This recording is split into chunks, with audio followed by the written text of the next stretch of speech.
Shalom, selamat pagi Bapak Ibu, saudara-saudaraku dan keluargaku yang diberkati Tuhan Yesus Kristus. Firman Tuhan pagi ini saya ambil dari kitab Kejadian pasal 6 ayat 5 dan 6. Demikian firman Allah. Ketika dilihat Tuhan bahwa kejahatan manusia besar di bumi dan bahwa segala kecenderungan hatinya selalu membuahkan kejahatan semata-mata, maka menyesallah Tuhan bahwa ia telah menjadikan manusia di bumi dan hal itu memilukan hatinya. Bapak Ibu keluargaku, pagi ini firman Tuhan saya beri judul Tuhan menyesal. Saudara-saudara, kata Tuhan menyesal ini menjadi sebuah topik yang kontroversial.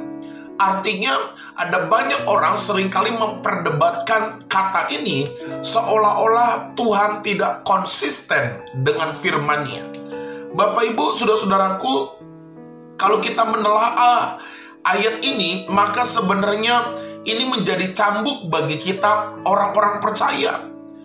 Kata Tuhan menyesal, kita punya pemahaman bahwa tidak mungkin Tuhan itu salah dalam keputusannya. Saya yakin saudara, saya punya keyakinan yang besar bahwa Tuhan yang saya sembah adalah Tuhan yang tepat apapun yang dikerjakannya. Saya punya pendapat lebih tepat kata Tuhan menyesal, artinya Tuhan tidak mendapatkan seperti yang Dia harapkan dari apa yang manusia kerjakan.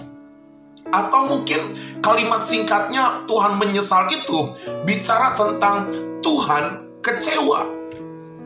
Ini bukan sebuah kontroversi yang negatif, tetapi sebuah pemahaman yang positif. Cambuk bagi kita untuk mengerti bahwa kita tidak boleh mengecewakan Tuhan. Namun kita harus bangkit menjadi berkat dan menyenangkan hati Tuhan, serta menyatakan kemuliaan-Nya senantiasa. Bapak Ibu, saudara-saudara sekalian yang dikasihi Tuhan Yesus Kristus, sebagai anak-anak Allah, saudara, persoalan utamanya adalah ketika kita tertarik dengan dunia ini, ketika kita mulai terpikat dengan hal-hal yang ada dalam dunia ini, ketika dasar pilihan dan keputusan kita hanyalah daging, ini sangat berbahaya. Kenapa saudara saya katakan di Kejadian pasal 6 dikatakan manusia mulai bertambah jahat sehingga hatinya condong kepada kedagingan mereka. Bapak Ibu saudara-saudaraku, Tuhan kecewa karena manusia tidak mengerjakan apa yang seharusnya mereka kerjakan.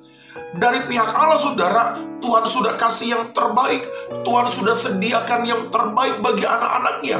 Tetapi manusia tidak mempraktekkan dan melakukan apa yang Tuhan perintahkan. Inilah yang saya katakan tadi, pemahaman Tuhan menyesal. Bapak Ibu saudara-saudara sekalian, betapa dahsyatnya selama ini kita bisa hidup sampai detik ini, itu bukan karena kita hebat, tetapi karena kita menerima kasih karunia Tuhan. Kita menerima kebaikan demi kebaikan Tuhan.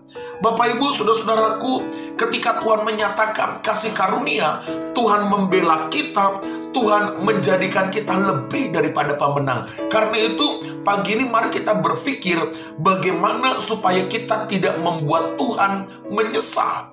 Kita tidak boleh membuat Tuhan kecewa. Pagi ini kita akan belajar apa yang membuat Tuhan menyesal ketika melihat kita.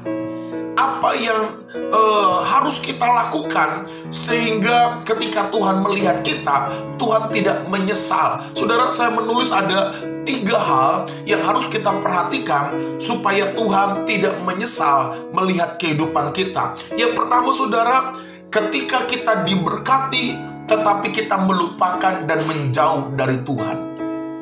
Bapak Ibu, ini hal pertama yang harus kita sadari. Kenapa Tuhan menyesal? Karena banyak anak-anak Tuhan sudah diberkati tetapi melupakan Tuhan dan menjauh dari Tuhan. Bapak Ibu saudara-saudaraku, Tuhan terlalu baik bagi kita. Pertolongannya nyata bagi kita. Berkatnya selalu baru setiap hari. Tetapi ketika Tuhan memberkati, justru kita melupakan Tuhan, kita hidup di dalam dosa, kita hidup dalam kenajisan, bahkan kita mulai menjauh dari Allah. Saudara, Tuhan menyesal melihat kehidupan kita. Lalu yang kedua, ketika kita sudah mengerti kebenaran, tetapi masih hidup di dalam dosa. Ini yang bikin Tuhan menyesal, ini yang bikin Tuhan kecewa. Kita mengerti firman Allah, kita paham kebenaran, tapi kita masih hidup di dalam dosa. Ada dosa kesukaan, ada favorit sin yang terus kita kerjakan. Kita mungkin beribadah, rajin beribadah, bahkan mungkin kita sudah pelayanan, tetapi kita masih suka dengan dosa yang kita sukai. Bapak Ibu, ini yang bikin Tuhan menyesal dan Tuhan kecewa melihat kehidupan kita. Yang ketiga, saudara, ketika kita mengerjakan pelayanan dengan hati yang tidak bersih. Bapak Ibu, mungkin kita sudah terlibat dalam pelayanan, tetapi hati kita masih dipengaruhi dengan dendam, sakit hati, dan kecewa. Bahkan mungkin kita melayani tetapi hanya untuk dilihat orang dan mendapat pujian dari banyak orang. Hatimu tidak bersih. Bapak Ibu, mari layani Tuhan dengan ketulusan. Mari layani Tuhan dengan pengabdian yang sungguh, dengan jiwa yang berkorban dan rendah hati. Karena dengan demikian Tuhan akan tersenyum melihat kehidupanmu. Tuhan tidak kecewa, Tuhan tidak menyesal ketika melihat kehidupan kita. Karena ada anak-anak Tuhan yang melayani dengan hati yang bersih. Selamat pagi keluargaku.